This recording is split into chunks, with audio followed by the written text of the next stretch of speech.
ایک اور بہت بڑی غلط فہمی، ہم سمجھتے ہیں کہ استغفار ایک وظیفہ ہے، حالانکہ استغفار ایک واپسی ہے، اللہ کی طرف واپسی، اپنے اصل کی طرف واپسی، اپنے رب کے سامنے جھک جانے کا نام۔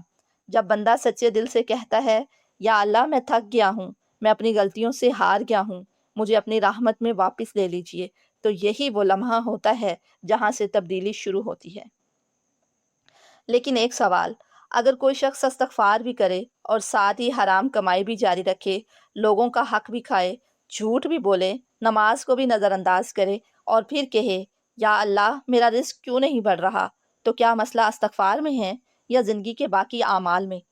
یہ ایسے ہی ہے جیسے کوئی شخص کھیت میں بیج تو ڈال دے لیکن ہر روز اس کھیت پر زہر چھڑکتا رہے، پھر شکایت کرے کہ فصل کیوں نہیں اگ رہی۔ قرآن ہمیں یہ نہیں سکھاتا کہ صرف ایک عمل کر لو اور باقی زندگی جیسے چاہو گزارو۔ اسلام مکمل زندگی کا نام ہے۔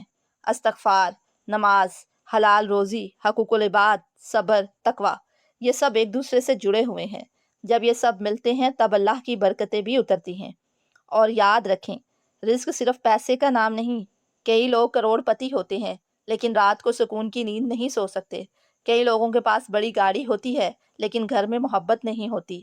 کئی لوگوں کے پاس دولت ہوتی ہے لیکن صحت نہیں ہوتی۔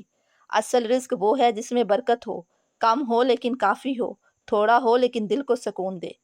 شاید اسی لیے کچھ لوگ کم کماتے ہیں لیکن ہمیشہ مطمئن رہتے ہیں، اور کچھ لوگ بہت کماتے ہیں پھر بھی ہر وقت خوف، پریشانی اور بے برکتی کا شکار بھی رہتے ہیں۔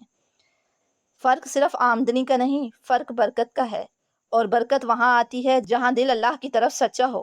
لیکن ابھی بھی ایک بہت بڑا راز باقی ہے، ایسا راز جس کی وجہ سے ہزاروں لوگوں کی دعائیں قبول ہونے میں دیر ہو جاتی ہے اور استغفار کا اثر بھی فوراً ظاہر نہیں ہوتا۔ وہ راز ہے گناہوں کی وہ دیواریں جنہیں ہم گناہ ہی نہیں سمجھتے، حقوق العباد، والدین کی ناراضگی، حرام کمائی، اور وہ چھوٹے چھوٹے گناہ جنہیں ہم معمولی سمجھ کر نظر انداز کر دیتے ہیں۔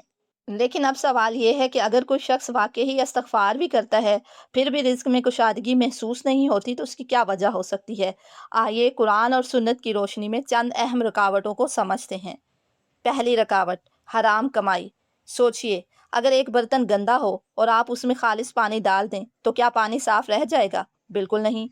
اسی طرح اگر کمائی میں سود، دھوکہ، رشوت، جھوٹ، ناپ تول میں کمی یا کسی کا حق مارنا شامل ہو تو صرف زبان سے استغفار کافی نہیں، پہلے برتن کو بھی صاف کرنا ہوگا۔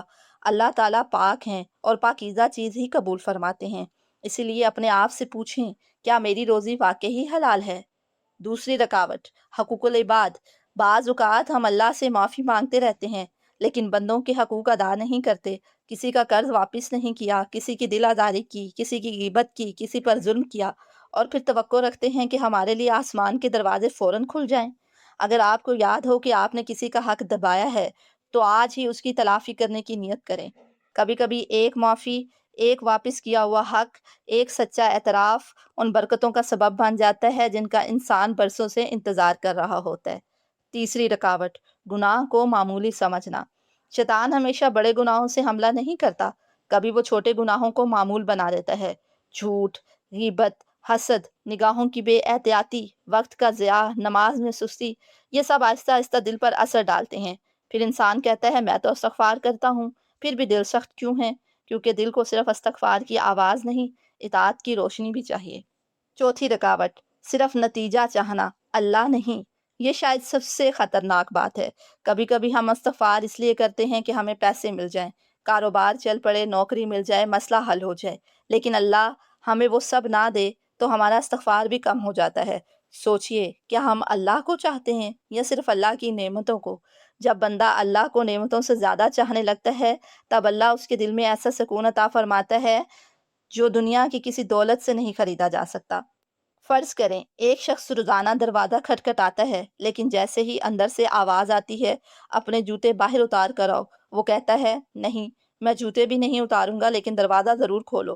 کیا دروازہ کھلے گا؟ بالکل نہیں۔ استغفار بھی ایسا ہی ہے۔ اگر ہم گناہوں کو مضبوطی سے پکڑے رکھیں اور صرف الفاظ سے ہی معافی مانگتے رہیں تو ہمیں اپنے دل کا بھی جائزہ لینا چاہیے۔ یاد رکھیے، اللہ کی رحمت سے کبھی مایوس نہ ہوں۔ اگر آپ نے 1000 بار گناہ کیا ہے اور 1000ویں بار بھی سچے دل سے توبہ کی تو اللہ کی رحمت اس سے کئی زیادہ وسیع ہے۔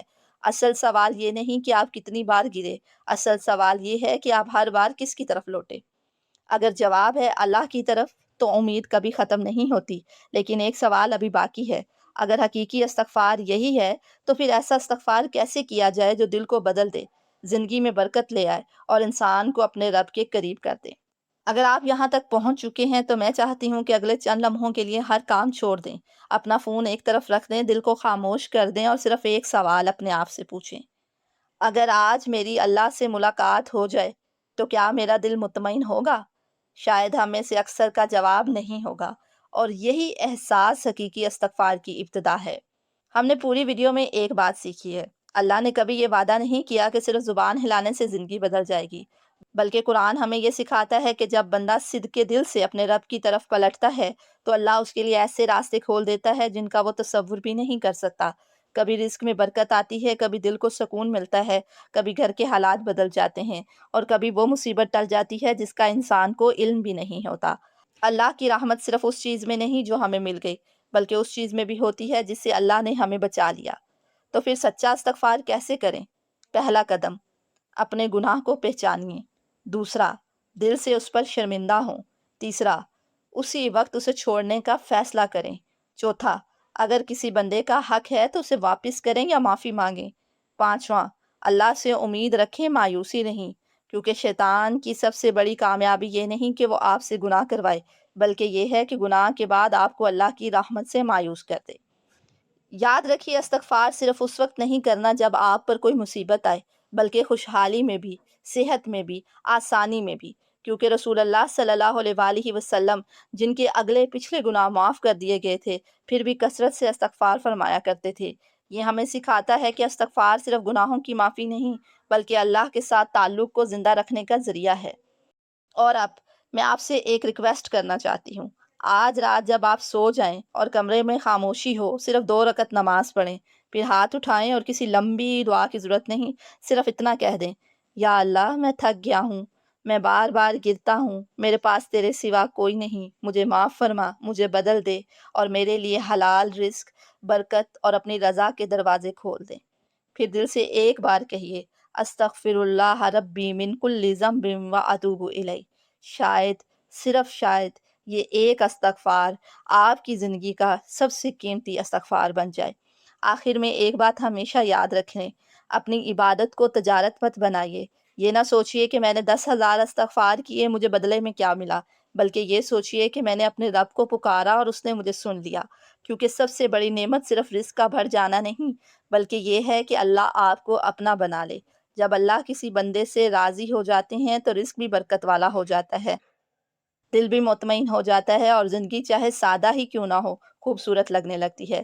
اگر آج کی ویڈیو نے آپ کے دل کو چھوا ہے تو آج ہی فیصلہ کیجئے، گنتی بڑھانے کا نہیں، اخلاص بڑھانے کا، الفاظ بڑھانے کا نہیں، اللہ سے تعلق مضبوط کرنے کا۔ اللہ تعالی ہم سب کے گناہوں کو معاف فرمائے، ہمارے دلوں کو زندہ کرے، ہمارے رزق میں برکت عطا فرمائے، ہمیں حلال اور پاکیزہ روزی کا نصیب فرمائے، اور ہمیں سچا، مخلص اور قبول ہونے والا استغفار کرنے کی توفیق عطا فرمائے۔ آمین یا رب العالمین۔ اپنی خصوصی دعاؤں میں یاد رکھیے گا۔ اللہ آپ سب کا حامی و ناصر ہو۔ اللہ حافظ۔